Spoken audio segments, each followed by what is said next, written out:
هؤلاء الذين أغويناهم كما غوينا تبرأنا إليك ما كانوا إيانا يعبدون وقيل ادعوا شركاءكم فدعوهم فلم يستجيبوا لهم ورأوا العذاب لو أنهم كانوا يهتدون. آمنت بالله صدق الله العظيم. اللهم صل على سيدنا ومولانا محمد وعلى آل سيدنا ومولانا محمد وبارك وسلم. اللهم صل على جميع الأنبياء والمرسلين وعلى الملائكة المقربين وعلى سائر الصحابة والتابعين وعلى عباد الله الصالحين. اللہ کے پاک کلام قرآن مجید میں یہ 20واں پارہ ہے اور سورہ قصص 20واں پارہ سورہ قصص کی آیت نمبر 61 سے لے کر آیت نمبر 75 تک آپ کی آج آیات جو ہیں ہمارے زیر مطالعہ ہیں، اور یہ 10واں رکوع ہے 20ویں پارے کا، جو پورا رکوع آج زیر مطالعہ رہے گا، اور انشاءاللہ اسی پس منظر میں ہم قرآن مجید کے احکامات کو سمجھنے کی کوشش کریں گے. اللہ سے دعا ہے کہ اللہ تعالیٰ ہمارے دلوں کو کھول دے تاکہ ہم اپنے مالک کے کلام کو، احکامات کو خوش دلی کے ساتھ، وسعت کے ساتھ اپنے دل و دماغ میں جذب کر سکیں اور اسے کردار میں لا سکیں. سب سے پہلے ان مبارک آیات کا ترجمہ اور مفہوم. اللہ کے مبارک نام سے جو بڑا مہربان، بہت زیادہ رحم کرنے والا ہے. افمن وعدناہ وعدا حسنا فہو لاقیہ، وہ بندہ جس کے ساتھ اللہ نے ایک خوبصورت انعام دینے کا وعدہ کیا ہو، اور وہ وعدہ جو بھی وعدے کیے ہیں وہ سارے پورے ہونے والے ہوں، اسے یقین ہو. کمن، کیا اس بندے کی طرح ہو سکتا ہے؟ متعناہ متاع الحیات الدنیا، جس کو ہم نے دنیا میں دنیا کے وافر سامان عطا کیا ہو، دنیا کے وسائل اسے ہم نے عطا کیے ہوں. ثم هو یوم القیامت من المحضرین، اور پھر کل قیامت کے دن اللہ کے حضور وہ پیش ہونے والا ہو اپنے اس سامان کا حساب دینے کے لیے. کیا یہ دونوں بندے برابر ہو سکتے ہیں؟ اللہ فرماتے ہیں کہ کبھی ایسا نہیں ہو سکتا. جس بندے کے ساتھ اللہ نے وعدہ کیا ہے اور اسے نوازنے کا وعدہ کیا ہے، اور وہ وعدہ یقیناً اللہ پورا کرنے والے ہیں، وہی بندہ کامیاب ہے. وَيَوْمَ يُنَادِيهِمْ، کل قیامت کے دن ان لوگوں کو آواز آئے گی، اللہ کی عدالت سے آواز آئے گی. فَيَقُولُ أَيْنَ شُرَكَائِيَ الَّذِينَ كُنْتُمْ تَزْعُمُونَ، مجرموں، مشرکین اپنے ان لوگوں کو اپنے ساتھ لے کر حاضر ہو جن کو تم اپنے دور میں کوئی بڑی کرنی والا سمجھتے تھے، بڑا کام کرنے والا سمجھتے تھے، بڑے اختیارات والا سمجھتے تھے، میرے شریک بنا کر تم نے ساری عمر انہیں رکھا. آج ذرا ان کو اکٹھا کر کے لاؤ، اپنے ساتھ لے کے آؤ تاکہ تمہیں بچا سکیں. قال الذين حق عليهم القول ربنا هؤلاء الذين اغوينا، وہ مجرم حاضر ہوں گے اور پھر عرض کریں گے، یہ وہ مجرم ہیں جن پر اللہ کا فیصلہ ثابت ہو چکا ہوگا. یعنی یہ مجرم ثابت ہو چکے، ملزم نہیں ہے، مجرم ثابت ہو چکے ہوں گے. یہ کہیں گے ربنا هؤلاء الذين اغوينا، اے ہمارے پروردگار، یہ وہ لوگ ہیں جنہیں ہم نے گمراہ کیا تھا. وہ جو بڑے کرنی والے ہیں جنہیں بزرگ سمجھا جاتا تھا، بڑا پیر سمجھا جاتا تھا، استاد سمجھا جاتا تھا، بڑے چودھری صاحب سمجھے جاتے تھے، جماعتوں کو چلانے والے، ملکوں کو چلانے والے، وہ یہ بات کہیں گے، وہ بڑے لوگ جو دنیا میں سمجھے جاتے تھے وہ کہیں گے، کیا کہیں گے؟ ربنا ہؤلاء الذین اغوینا، مالک یہ وہ ہمارے وہ لوگ ہیں جن کو ہم نے گمراہ کر کے اپنے پیچھے لگایا ہوا تھا، ان کو ہم نے گمراہ کیا ہوا تھا، اغوینا ہم نے گمراہ کیا ہوا تھا۔ وہاں سچی بات تو کرنی ہے، اس کے علاوہ کوئی دوسری بات نہیں ہوگی، وہاں تو وہ بات بتانی پڑے گی کہ ہم نے کیا کیا کھیل کھیلے ان کو اپنے ساتھ لگانے کے لیے، کس کس طرح ہم نے جھوٹ بولے اور کس کس طرح ہم نے غلط انداز میں ان لوگوں کی ترتیب بدلی زندگی کی، ان کے نظریات بدلے اور ان کے اعمال ہم نے بدلے۔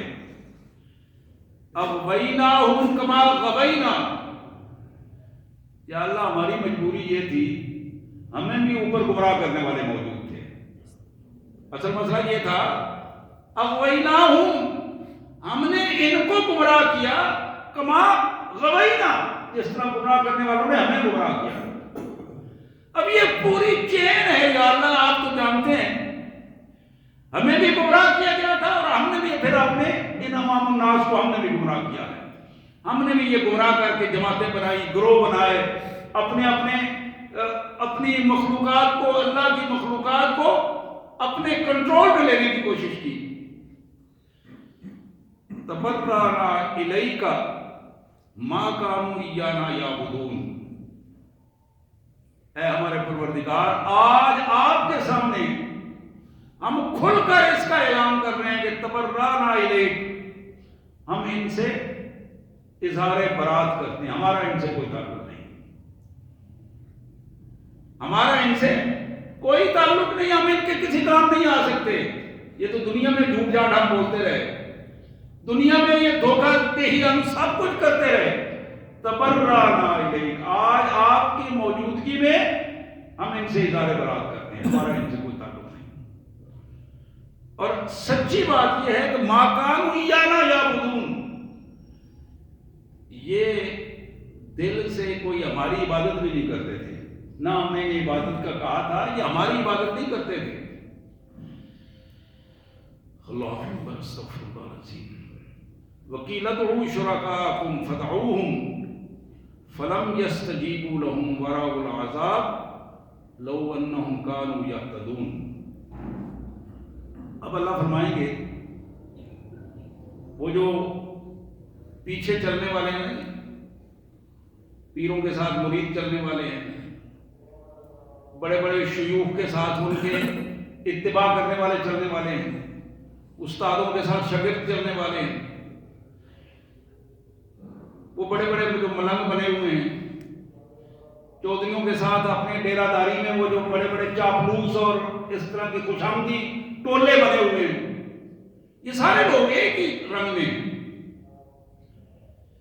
اللہ فرمائیں گے کہ ذرا ان کو لاؤ نا جن کو تم بڑا سمجھتے تھے، آج میرے سامنے ان کو بتاؤ کہ آگے سفارش کریں، جرت ہے ان کی تو ان کو لاؤ سامنے میرے۔ وقیل ادعوا شرکاءکم فدعوہم، اب وہ وہاں مجبوری سے ان کو پکاریں گے، حضرت آؤ نا، مہربانی کرو آج۔ فلم یستجیبوا لہم، سر نیچے کیے ہوں گے، سر نیچے کیے ہوں گے، منہ سے بات نہیں نکلے گی۔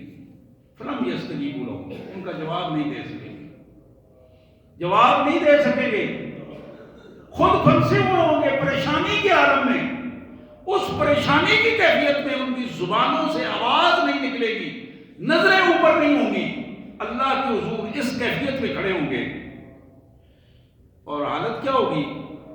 اپنے سامنے عذاب دیکھ رہے ہوں گے کہ اب وہاں جا کے مار پڑنے والی ہے، وہاں بھڑکتی ہوئی آگ ان کو سامنے نظر آ رہی ہوگی۔ لو انہم کانوا یہتدون، اور وہ سوچ رہے ہوں گے، ذہنوں میں بار بار بات آ رہی ہوگی، کاش کہ وہ سیدھے راستے پر چل پڑتے۔ دنیا میں کاش وہ سیدھا راستہ اختیار کرتے، ہدایت کا راستہ اختیار کرتے. یہ دنیا کے چکروں میں پڑھ کر آج ہم مصیبت میں پھنس گئے ہیں. وَيَوْمَ يُنَادِيهِمْ فَيَقُولُ مَاذَا أَجَبْتُمُ الْمُرْسَلِينَ. اللہ تبارک و تعالی جل جلالہ مالک الملک اپنی عدالت میں اس دن پوچھیں گے، آنے والے ان سارے گروہوں کو پوچھیں گے ماذا اجبتم المرسلین، ہم نے تمہارے پاس اپنے پیغمبر بھیجے تھے، ہم نے پیغمبر بھیجے تھے، رسول بھیجے تھے، ہم نے قرآن بھیجا تھا، قرآن کو سنانے والے بھیجے تھے، تم نے ان کو کیا جواب دیا؟ تمہارا رویہ ان کے ساتھ کیا تھا؟ اب اس کیفیت کے بعد فَعَمِيَتْ عَلَيْهِمُ الْأَنْبَاءُ يَوْمَئِذٍ فَهُمْ لَا يَتَسَاءَلُونَ. ذہنوں سے سب کچھ نکل جائے گا. گھبراہٹ ہوتی ہے کہ جب آدمی کو مار کا خوف ہو اور اس گھبراہٹ کی پوزیشن میں ہو اور سامنے ڈنڈے والے نظر آ رہے ہو، مارنے والے نظر آ رہے ہو، تیار کھڑے ہو، اور پھر جلتی ہوئی بھڑکتی ہوئی آپ کی کیفیت، ان کیفیات میں فعامیت علیہم الانباء، جو کچھ ان کے ذہنوں میں تھا وہ سب غائب ہو گیا. فہم لا یتساءلون. اور اب پوزیشن یہ ہے کہ وہ نہ جواب دے سکیں گے نہ کچھ پوچھ سکیں گے. دونوں چیزوں سے اللہ تبارک و تعالیٰ کے دربار میں وہ دونوں چیزیں اپنی کھو چکے ہوں گے. یادداشت کی پوزیشن بھی، اب اتنے خوف کی پوزیشن میں ہوں گے کہ اپنی کوئی بات بتا بھی نہیں سکیں گے. اب اس کے پورے ایک واقعہ بیان کرنے کے بعد ایک منظر اللہ نے پورا ہمارے سامنے رکھا ہے، اور اس کے بعد میرے اور آپ کے لیے ایک بڑی اہم بات جو اس کے بعد آ رہی ہے.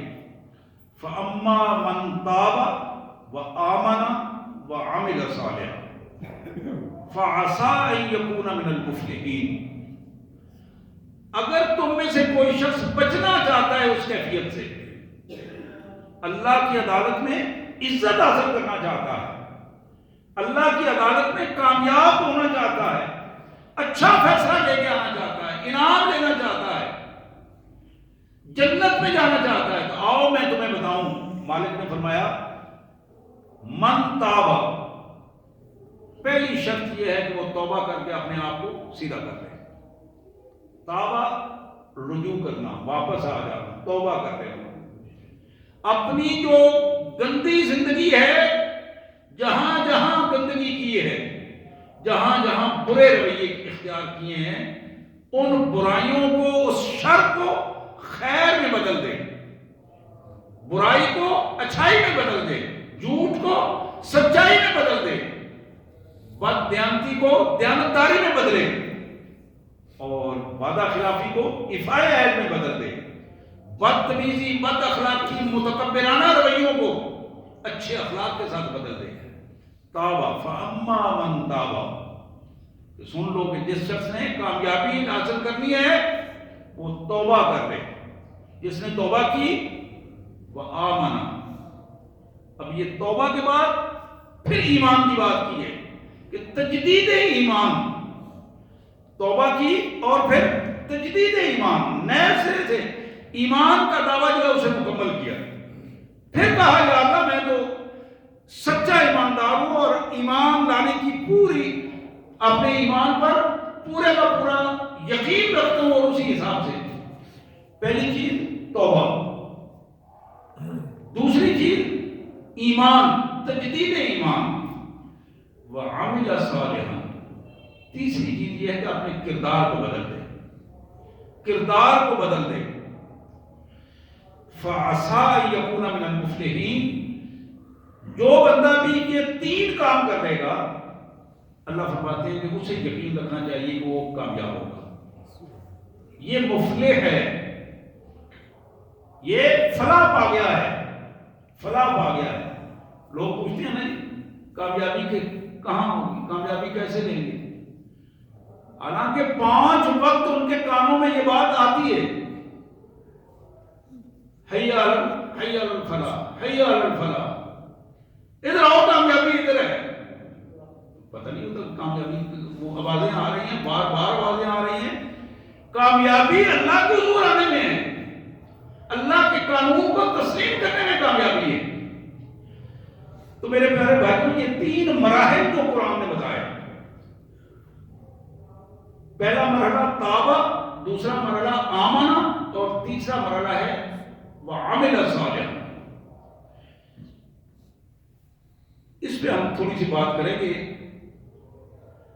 ان حالات میں کہ جب رمضان المبارک ہمارے قریب ہے، شعبان المعظم کے یہ دن گزر رہے ہیں اور تیزی سے گزر رہے ہیں، اور یہ وہ دن ہیں کہ جب نبی رحمت صلی اللہ علیہ وسلم دعائیں کیا کرتے تھے کہ یا اللہ ایمان اور صحت کی حالت میں رمضان تک ہماری ملاقات رمضان سے کروانا، اپنے پیارے ماہ مبارک کی ہمارے سے ملاقات کروانا، یہ شرف ہمیں دینا کہ اس دفعہ ہم پھر رمضان کو کا استقبال کر سکیں اور رمضان کو اچھے انداز میں گزار سکیں.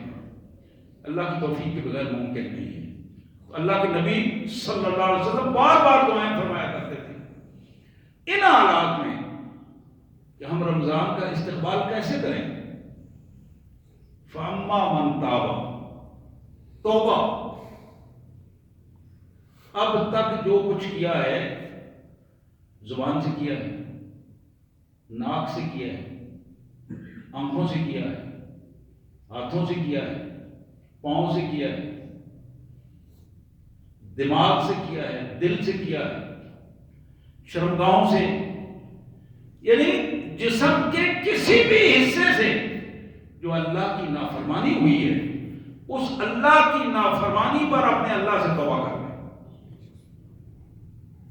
اور اللہ تو فرماتے ہیں کہ میرا بندہ اگر سچی توبہ کر لیتا ہے، سچی، دل و دماغ کو حاضر کر کے پوری طرح میرے حضور آ کے گڑ گڑاتا ہے، روتا ہے، آنسو بہاتا ہے، سچی توبہ کر لیتا ہے، تو پھر میں اس کے سارے گناہ معاف کر دیتا ہوں. ان اللہ یغفر الذنوب جميعا، سارے گناہ معاف کر دیتا ہوں. اور حضرات، کمال قسم کی حدیث مبارک مشکات شریف میں سیاستہ کے حوالے سے حدیث ہے. حضور نے فرمایا کہ میرا اللہ فرماتا ہے میرا بندہ زمین سے لے کر آسمان تک گناہوں سے لدا ہوا بھرا ہوا آئے اور سچی توبہ کر لے، اپنے آپ کو بدلنے کا سچا ارادہ لے کے آئے. اللہ فرماتے ہیں کہ مجھے میرے جلال کی قسم میں اس کے سارے گناہ معاف کر دوں، ولا ابالی، مجھے کوئی پرواہ نہیں ہے، مجھے کوئی پوچھنے والا نہیں ہے. میں کائنات کا بادشاہ ہوں، مالک ہوں، اس کا بھی مالک ہوں اور پوری کائنات کا مالک ہوں، ولا ابالی، مجھے کوئی پرواہ نہیں ہے. تو یہ توبہ کیا چیز ہے؟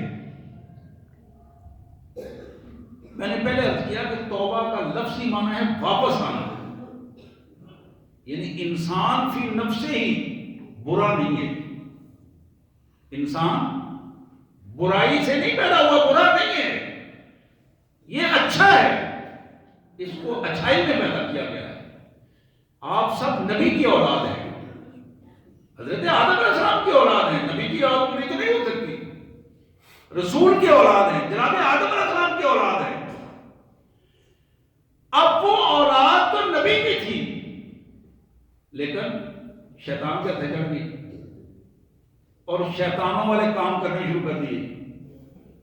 دنیا داری میں آ کر اپنے آپ کو تباہ کر دیا، دنیا کی نفسانی خواہشات میں آ کر برباد کر دیا اپنے آپ کو. اپنی نظریں کنٹرول نہ کر سکے، اپنی زبانیں کنٹرول نہ کر سکے، ہاتھ پاؤں کنٹرول نہ کر سکے. خواہشات چھا گئی پوری دنیا میں کہ فلانے کے پاس تو یہ چیز ہے، میرے پاس بھی ہونی چاہیے، اب میرے پاس ہونی چاہیے. اس چکر نے غلط راستوں پر مجبور کر دیا انسان کو. تو یہاں جس پہلو کو قرآن مجید ہمارے سامنے رکھتا ہے، من تاب، جس نے واپسی کا راستہ اختیار کر لیا، اپنے گھر واپس آنا ہے، گھر سے دور نکل گیا تھا، اب اس جو جس نے اپنے گھر واپس آنا ہے، توبہ کرنی ہے، محمد کریم سید المرسلین صلی اللہ علیہ وآلہ وسلم کا ارشاد ریاض الصالحین حدیث کی کتاب ہے، سیاستہ کے حوالے سے بڑی معروف حدیث وہاں موجود ہے۔ حضور نے فرمایا کہ جو بندہ توبہ کرنا چاہے، گھر سے دور نکل کے واپس آنا چاہے اپنے مالک کے حضور، تو اس کے لیے لازم ہے کہ وہ 4 پہلو اپنے سامنے رکھے، 4 چیزیں اپنے سامنے رکھے، اس کے بغیر توبہ نہیں قبول ہوگی۔ سادہ سادی باتیں ہیں، کوئی مشکل رویے نہیں ہے، مشکل باتیں نہیں ہیں۔ ان سادہ باتوں کو اپنے عمل میں لے آئے، اللہ تعالیٰ کی رحمت اس کا استقبال کرے گی۔ اللہ کا فرمان ہے کہ میرا بندہ جب میرے حضور آتا ہے نا تو میری رحمت اس سے زیادہ تیزی سے دوڑ کر اس کا استقبال کرتی ہے۔ یہ اللہ کا فرمان ہے۔ پہلی چیز یہ ہے کہ جو بندہ توبہ کا ارادہ کر لے اس کے اندر اخلاص ہونا چاہیے، منافقت نہ ہو، توبہ کے سہارے گناہ نہ کرتا ہو، آج یہ کروں کل چلو اللہ سے معافی مانگ لیں، آج وقت ہے یہ فائدہ اٹھا لوں دنیاوی، کل اللہ سے معافی مانگ لیں۔ جو شخص اس سوچ کے ساتھ توبہ کرتا ہے وہ بدترین گمراہ انسان ہے، اس کی توبہ قبول نہیں ہوتی۔ اس کو توبہ الکذابین کہتے ہیں، جھوٹی توبہ کرنے والا۔ تو یہ پہلی چیز جو میں عرض کر رہا تھا توبہ کے لیے، پہلی چیز یہ ہے کہ وہ بندہ اس گناہ کو چھوڑ چکا ہو توبہ کرنے سے پہلے، اس زبان سے جب یہ کہہ رہا ہو استغفر اللہ، یا اللہ میں معافی مانگتا ہوں، یا اللہ مجھے معاف کر دے، ایسا نہ ہو کہ وہ گناہ بھی کر رہا ہو اور ساتھ معافی بھی مانگ رہا ہو، اس گناہ کو عملاً چھوڑ چکا ہو، پہلے ہی چھوڑ چکا ہو۔ دوسری شرط یہ ہے کہ وہ بندہ گناہ چھوڑنے کے ساتھ ساتھ اپنے اللہ سے آئندہ گناہ نہ کرنے کا وعدہ کر چکا ہو، یا اللہ میں پوری کوشش کروں گا میرے مالک میں آپ کی نافرمانی نہ ہو، آپ کے حکم کی نافرمانی نہ ہو، گناہ چھوڑ چکا ہو اور گناہ نہ کرنے کا وعدہ کرے۔ تیسرا پہلو جس کو حدیث مبارک میں ہمارے سامنے رکھا گیا کہ اگر کوئی شخص گناہ بھی چھوڑ چکا ہے، اللہ سے وعدہ بھی کر لیا ہے، اب اس نے تسلسل کے ساتھ اپنے آپ کو اللہ کے رسول صلی اللہ علیہ وسلم کا امتی ثابت کر دیا ہے، اپنے کردار کو بدل لیا ہے۔ اب جب کردار کو بدل لیا ہے، اللہ سے وعدہ کر لیا ہے، تو پھر یہ اللہ سے وعدہ کر لینا اس کی زندگی کی کیفیت کو توبہ کے ساتھ زیادہ خوبصورت بنا دے گی، زندگی کیفیت آراستہ کر دے گی۔ چوتھی بات جسے نبی رحمت صلی اللہ علیہ وسلم نے فرمایا کہ اگر اس کا تعلق جو گناہ اس نے کیے ہیں، اس کو تو پتہ ہے میں نے کیا کیا کیا ہے، اگر ان گناہوں کا تعلق انسانوں سے ہے، کسی کا حق کھایا ہے، تو پھر توبہ تب قبول ہوگی جب اس کا حق واپس کرے گا۔ کسی کے ساتھ بدتمیزی کی ہے تو توبہ تب قبول ہوگی اللہ کے ہاں جب اس بدتمیزی کی اس سے معذرت کرے گا جس سے ساتھ بدتمیزی کی ہے۔ یہ ڈبل گناہ ہے انسان کا۔ انسان جب انسانوں کے حقوق میں دسترازی کرتا ہے تو وہ دوہرا گناہ کرتا ہے، اللہ کا گناہ بھی ہے، اللہ کا مجرم بھی ہوگا اور اس بندے کا مجرم بھی ہوگا۔ اللہ کا یہ حکم ہے کہ جب بندہ بندوں کے حقوق میں دسترازی کرتا ہے، جب تک وہ بندہ اسے معاف نہیں کرے گا اللہ تعالیٰ معاف نہیں کرے گا۔ اس لیے اس توبہ کی کیفیت میں یہ بات ہمارے ذہن میں رہنی چاہیے۔ اب میں بات کر رہا ہوں، آپ کے ذہن میں میرے ذہن میں وہ پوری ایک چیزیں آ رہی ہیں، بندہ سوچ رہا ہوتا ہے کہ مجھ سے کیا کیا ہوا ہے، کیا کیا غلطی ہوئی ہے، کہاں میں نے کس کے ساتھ زیادتی کی ہے، کس سطح پر کیا کیا کچھ ہوا۔ اب جب آدمی اپنے ذہن میں ان چیزوں کو تازہ کر لیتا ہے تو پھر کیا ہوتا ہے، پھر بندے کے اندر ایک احساس ندامت پیدا ہوتا ہے توبہ کی شرائط کی یہ بڑی اہم شرط ہے کہ اس بندے کے اندر احساس ندامت ہو، شرمندگی ہو، میں تو اللہ کا بندہ ہوں، اللہ کا بندہ ہونے کے ساتھ میں کیا ظلم ہوا کہ میں نے اللہ کی نافرمانی کر دی۔ تو میرے پیارے بھائیوں، یہ جو 4 چیزیں میں گنوا رہا تھا توبہ کے حوالے سے، احساس ندامت، شرمندگی ہو، برائی کو چھوڑ چکا ہو، آئندہ نہ کرنے کا اللہ سے وعدہ کرے، اور چوتھی چیز کہ اگر اس بندے نے کسی انسان کے حوالے سے کوئی جرم کیا ہے تو اس جرم کو مکمل کرے، اس جرم کا مداوع کرے۔ کسی کا مال کھایا ہے تو اس کو واپس کرے اور معذرت کرے، کسی کے ساتھ زیادتی کی ہے اس زیادتی کا مداوع کرے۔ اس دنیا میں یہ بات ممکن ہے، آگے جا کے جب سانس نکل جائے تو کام ختم ہو جاتا ہے۔ تو دنیا میں شیطان ہمیں بار بار کہتا ہے اب یار تم تو دیکھو نا، تم بڑے ہو، اب یہ چھوٹے سے کیا معذرت کرو گے، یہ تو تمہاری سرخی ہو جائے گی، بےزتی ہو جائے گی، شرمندگی کی بات ہے۔ یہی وہ تباہی کا پہلو ہے جو شیطان میرے اور آپ کو اس سطح پر لے کے آتا ہے۔ ورنہ یہی جو میں اپنے آپ کو اگر چودھری صاحب سمجھتا ہوں تو چودھری صاحب کو جب اللہ کے حضور سزا مل رہی ہوگی تو چودھراہٹ تو ختم ہو جائے گی۔ مولوی صاحب کو اللہ کے حضور جب سزا مل رہی ہوگی، شیخ صاحب وہاں پکڑے جائیں گے، فیکٹری کے مالک جو ہیں جب وہ یہاں معذرت نہیں کریں گے تو اللہ کے حضور پکڑے جائیں گے، وہاں وہ جب قابو آئیں گے، وہاں فرشتے جو ہیں وہ گردوں کے ساتھ ماریں گے، وہاں تو کیفیت بدل جائے گی۔ تو بجائے اس کے کہ ہمیں وہاں مار پڑے، ہم وہاں آگ میں پھینکے جائیں، بجائے اس کے کہ ہمیں وہاں ذلت و رسوائی کا، توہین کا عذاب ملے، تو میرے پیارے بھائیوں اب وقت ہے میرے اور آپ کے پاس یہ سانس اکھڑنے سے پہلے اور یہ بھی نہیں پتا کہ اب اگلا سانس اکھڑنے والا ہے یا سالم رہنے والا ہے۔ میری یہ دعا ہے کہ اللہ تبارک و تعالیٰ رمضان المبارک ہمیں دیکھنے کی توفیق عطا فرمائے اور اس کا اکرام کرنے کی توفیق عطا فرمائے۔ تو اس میں سب سے اہم پہلو جو ہے کہ ہم اپنا توبہ کی کیفیت کو مکمل کریں، سب سے اہم پہلو توبہ کی کیفیت کو مکمل کریں۔ رمضان کے آنے سے پہلے ہم جب آپ توبہ کریں گے، آپ یقین کریں کہ آپ اپنے آپ کو ہلکا محسوس کریں گے۔ جب توبہ قبول ہو جاتی ہے، بندہ اپنے اللہ کے حضور معذرت کرتا ہے، اس کا دل، اس کا دماغ، اس کا جسم ہلکا پھلکا محسوس کرتا ہے، بوجھ اتر جاتا ہے بندے کے دل سے، پھر بندہ ایک نئے سرے سے اپنے ایمان کی کیفیت شروع کرتا ہے۔ تو یہ پہلی چیز کیا تھی؟ توبہ۔ دوسری چیز یہ ایمان ہے۔ ایمان بڑی قیمتی چیز ہے،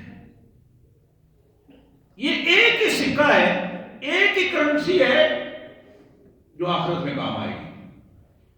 موت، قبر، حشر، میزان، صراط، ان سارے مراحل پر جو کرنسی ان مراحل سے گزرتے وقت کام آئے گی نا، اس کا نام ایمان ہے، اور اس کے علاوہ کوئی اور کرنسی نہیں چلے گی۔ یہ جن ڈالوں کے پیچھے ذلتیں اور رسوائیاں ہو رہی ہیں، یہ وہاں نہیں چلیں گے۔ جن ریالوں کے پیچھے ہم اپنی زندگیاں برباد کرتے ہیں، یہ ریال وہاں نہیں چلیں گے، یہ سونے اور چاندی وہاں نہیں چلیں گے، بلکہ وہاں کیا ہوگا؟ وہاں ہوگا کہ فتقوا بہا جباہہم، یہ سونے اور چاندی کو گرم کر کے ان کے ماتھے پہ لگاؤ، ان کے سینڈے داغو، ان سے ان کے پشتوں پر داغ لگاؤ۔